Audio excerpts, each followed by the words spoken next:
અંકલેશ્વરની Shrimati Jayaben Modi multi specialist હોસ્પિટલમાં 3 પ્રકલ્પોનું મંત્રી ઈશ્વરસિંહ પટેલની ઉપસ્થિતિમાં લોકાર્પણ કરવામાં આવ્યું હતું। જયાબેન મોદી હોસ્પિટલમાં Samir Kalyanji Vithani cancer care accommodation centre, iodine intensive care unit અને જેવી ફાર્મા સેમિનાર કમ ટ્રેનિંગ હોલનું લોકાર્પણ કરવામાં આવ્યું।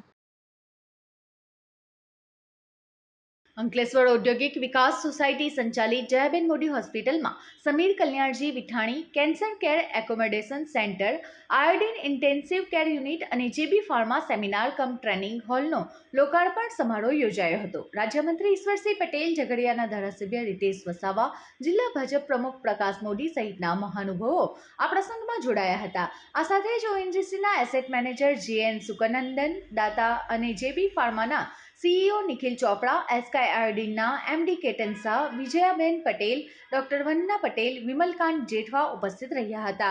એઆઈટીએસ સચિવ અશોક પંજવાણી, ચેરમેન રાજેન્દ્ર ગાંધી, ડોક્ટર આત્મી ડેલીવાલા એ તમામનો આભાર વ્યક્ત કરી નવી સુવિધાઓથી જિલ્લાને પ્રજાને મેળવનાર લાભોથી અવગત કરવામાં આવ્યા હતા। શ્રીમતી જયાબેન મોદી હોસ્પિટલ ખાતે આજ રોજ વિવિધ પ્રકલ્પોનું લોકાર્પણ કરવામાં આવ્યું છે।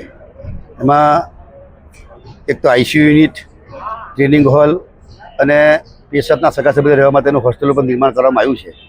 આમાં ઉદ્યોગપતિઓએ પણ ખુલ્લા હાથે દાનનો પ્રવાહ વહેડાવીને એવી કંપનીઓ એસકે આયોડિન, જેબી ફાર્મા કંપની, ઓએનજીસી, ફાર્મસન, જીજીએલ, કોહાઇજન અને બી અન્ય ફેક્ટરીઓ દ્વારા